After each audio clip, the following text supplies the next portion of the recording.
well, I'm going to go into FX markets, Blake, because we can talk about the Fed in a second, and we will.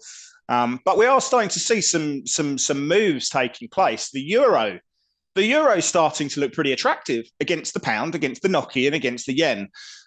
Certainly, euro sterling is making a move up. We've now got 125 basis points of hikes being priced into euro rates over the next 2 meetings. They're expected to raise 75 basis points. When was the last time you seen the ECB? Have they ever raised 75 basis points? It's a super rate hike. We're seeing the US dollar break out against the Japanese yen here. The yen looks really weak. The Noki looks weak at the moment. We saw the Norges Bank coming out and saying they're going to be selling 3.5 billion Noki a day coming through in the FX market. That's caused the Norwegian crown to get smacked. We are seeing some big moves, but what we're seeing, Blake, is we're seeing different camps emerge, currencies that are looking relatively attractive and clear fragility in things like the Japanese yen, the pound, and the Noki as well. So it's interesting. It's becoming, I don't want to say it's simple, but we are seeing clear consensus trades emerging. Clarity is there. Well, let's talk about what's really clear: the dollar, right? Yeah, right. I mean, if you want to own something in FX, you own the dollar at least. You probably already own it, though, don't you? Don't you own it already? I mean, it's way low. It's loved, isn't it? It's really been well owned. It is, and I mean, it's scary but you know what also is scary is you look at the euro and you pointed exactly right. The euro is actually looking really good against the sterling. We're getting up towards range highs. We got the Euro Aussie that's actually shown a reversal. Euro Kiwi actually looks pretty good. And actually even the Euro Mex is actually bouncing. I mean, so the Euro looks great. And we've noted and talked about this before. It is scary shorting the Euro near parity. I mean, you throw everything at the Euro and it doesn't drop much below parity. So, and there's a lot of people that are very bearish the euro. So I think positioning is very, very short euros right now. So the risk might be that the euro squeezes, but does it really squeeze much against the dollar, or like, as you're pointing out, maybe against other crosses? Well, it seems it's easier to play against the crosses, right? So, I mean, if you look at euro dollar, we've been in this kind of descending channel for most of the year, to be honest. We really need, for people who are trading euro dollar, we need to break 10080, and then we get into the top of the channel into sort of 10180. I think that's probably a momentum trade, but we need to break that top end. But the upside at the moment from a relative rates perspective is that real rates in Europe have been moving up. We've seen natural gas prices last couple of days under a bit of decline because Germany's come out and said that they're stockpiling about 80%, 85% of capacity. We've got the Nord Stream 1 closed at the moment. That's a concern for us at the moment. But I think certainly euro against some of the crosses looks quite attractive, and that's where some momentum is. But you can't bet against the dollar. Obviously, the big issue that we've got there is what happens with payrolls this Friday, and that could continue to see it going up. But 2-year treasuries now in the US, they're steamrolling. They're 350 at the moment, and that's continued to put upside in the dollar. And people keep they keep betting again. I know we need to move along, but people keep betting against U.S. employment, and I'm not really too sure that employment's ready to roll over, but we'll see on Friday, and we're going to talk about that. We're that's coming right up. 2 steps ahead, mate. You're 2 steps ahead. Come back into the time zone. Stay in your time zone. All right, let's talk about the Fed. Yeah. And I'm going to be the first one to admit I was actually caught wrong-footed going into Friday. I was actually short a little dollars. I was thinking that the stock market might rally a little further. As we talked about it last week, I was kind of looking for a move just above the 200-day moving average. Then I was going to fade equities up there. Yeah. Well, the market really reversed. The Fed chair was obviously very hawkish, more hawkish than the market. Well, the market was expecting a hawkish Fed, but he was really, really hawkish, and he didn't let up. And so I've got to ask, everybody's hoping, praying. Everyone's hoping, exactly. They're hoping for some sort of pivot. Yeah. But you got rates are pricing at 130 basis points for the remainder of the year. You've got QT starting this month. I mean, is there even a Fed pivot coming? What's the rates market telling you, Chris? Well, the pivot is no longer rate cuts. I mean, the Fed have made it very, very clear they're not going to be cutting rates in 2023. What are we pricing now? If I look into euro dollar futures, we've got 30 basis points of cuts being priced into the latter stages of next year. That, a couple of weeks ago, that was around 60 or so. So the pivot is no longer rate cuts. The pivot is that they just literally take it down from a ridiculous pace of 75 basis points into something more conventional, into 25 basis points at some stage this year. That's the pivot. But yeah, look, I mean, I think Powell, I mean, he sort of channeled his inner Ronan Keating, didn't he? And he basically said, you say it best when you say nothing at all. And he had 30 minutes to speak on Friday. He spoke for 8 minutes, and it was defined. He basically made it really clear that that there was no conjecture that you could interpret the comments as dovish in any capacity.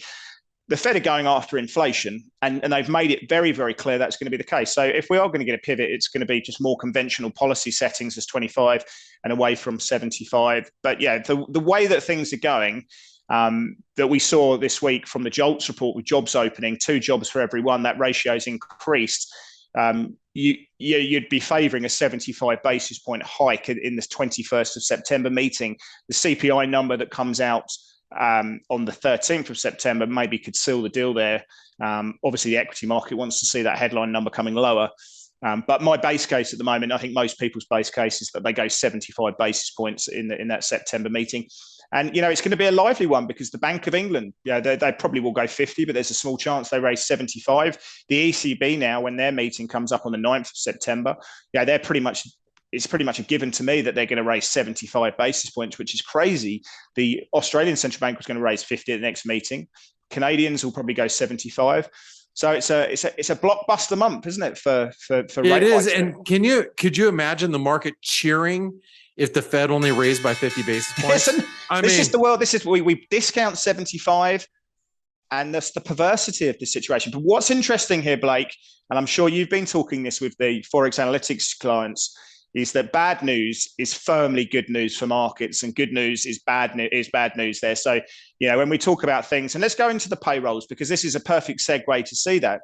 Because, if you have a look at the way that we traded on the JOLTS report, when the job openings came through this week from the US, 11.2 million job openings. It was about 850,000 jobs openings above what the market was expecting. What happened when you do that? People coming out and saying, that's fantastic. It's so good. We're going to see all these jobs.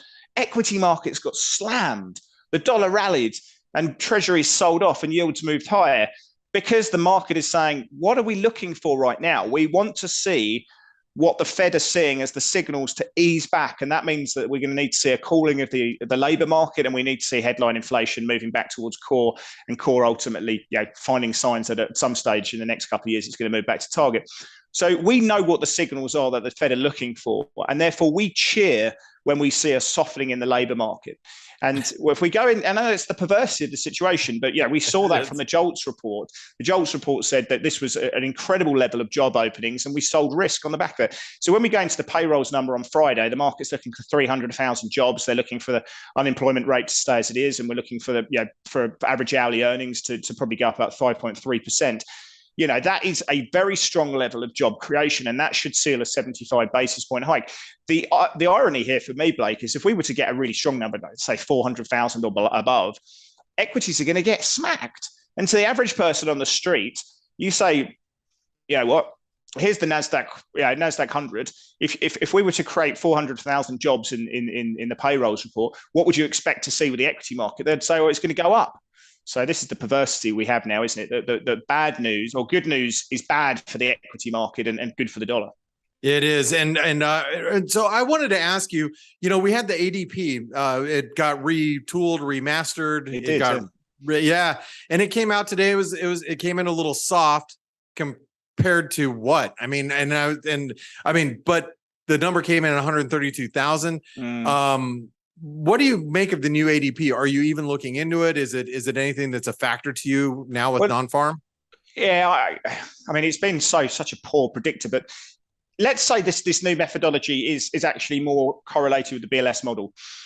We saw 132,000 jobs. The market was looking for 300,000. Now, actually, what's more important, if you take the 12-month average, which they came through on the ADP number, and the 12-month average is 356,000 jobs. And let's work on this assumption that it underreports relative to the payrolls number.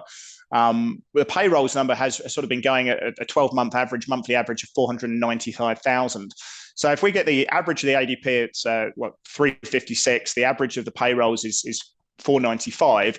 And we use this number that we've seen from the ADP number at 132. It probably gets us to where the expectations of the market is around 300,000. Yeah. So that would probably be, if you were to go out and go, what's the whisper number on the street, this nonsense number that comes through, 300,000 seems, if you use that methodology from the ADP, where the market would be pricing this. So the playbook for me on non-farm payrolls is simple. Below 150,000, below 100,000 net jobs, and the dollar will sell off. Equity markets will probably rally. Above 400,000, and you're going to get risk coming off. The dollar will rally, dollar yen will break through convincingly through those levels. That's the way I'm looking at this as well. And I think it gets another segue into that, because obviously we're trading the payrolls number, but we are seeing lower levels today. Blake, I'm looking at Asia. We've got NASDAQ futures down about 94 basis points. NVIDIA have just come out with news because of what's happening in China of sales guidance lower. And NVIDIA is down about 6% post-market. That's taking futures down, techs down, Qs will probably open up, lay lower. But yeah, equity markets generally have been trending lower. What's your take on the equity markets, and which one are you looking at specifically there? Well, let's talk about the equity markets. We're going to turn our attention to, well, I just wanted to ask the question, are we headed to retest the 2022 lows? It's a scary thought because the markets opened the year at the highs of the year, and we've been down quite substantially throughout the course of the year. But, after hearing the Fed chair and how diligently the Fed is going to be fighting inflation and trying to get inflation back down to their 2%, which is going to be interesting to watch to see if they will be successful. You and I are going to be retired, mate. It's going to be 2024. We're going to be lounging, drinking cocktails on some beach in Hawaii, I reckon. Right. Give me another Mai Tai. But technicals, I mean, let's talk about it, because the S&P could not break above the 200-day moving average, right? The Dow failed to break above the 200-day moving average. The S&P is only at 7% off the lows. That's not very far. That's a hop, skip, and a jump away. We're at 61% retracement now, and with the if that 19% rally we saw between June and August, we're about pretty much into that 61% level. Is that right? Well, yeah. So that was up on an escalator, down on an elevator. That's the price action, right? We were there within 3 days. I mean, that's how fast we've dropped. Yeah. The IWM, remember, I brought up the chart 2 weeks ago about the failed breakout. Well, it failed, right? It also failed at the 200 DMA. NASDAQ couldn't even get up. The NASDAQ 100 couldn't even get up to the 200 DMA. The DAX stalled at the 38% retracement, which is a bearish continuation Fibonacci level. If you can only reach the 38% retracement on a bounce, that's not a good sign for bulls. The CAC 40, the French market, it failed at the 200-day moving average. The Nikkei continues to move lower. China and Hong Kong, those markets look horrible. We're not far away from the 2022 lows. And even the FTSE, that's been, I don't know why, it's been holding up so well this whole year. It's actually starting to look kind of weak over the last few days. So are we going to retest these lows, Chris? I mean, what are your thoughts on markets? I think they look scary to me. Well, yeah, I mean, I think we've got this support on the NASDAQ and around and S&P into current levels into that 61% retracement. But I think I wouldn't want to be long at the moment. You're catching a falling knife. It feels like you need some consolidation. You need to show some buying pressure coming through. Obviously you can scalp in and out of that situation. But yeah, if you're trading off 4-hour or daily charts, the trend is your friend in this situation. You're catching a falling knife. You're either out the market, in my opinion, or you're short. That seems to be the high probability trade at the moment. I think, the other way you can play this is the ASX and the FTSE have outperformed, in my opinion. Not just because of currency effect, but because they are all value markets. They have a very high dividending yield relative to other places. So when bond markets are going up, they get less affected by the discounting mechanism, the present value effect that happens from rates moving up. So you could play this by being long the ASX, short the NASDAQ. Those kind of plays, trading relative value, trading long, short, that's a way to do it. But if you're looking at the big ticket items at the moment, the trend is your friend.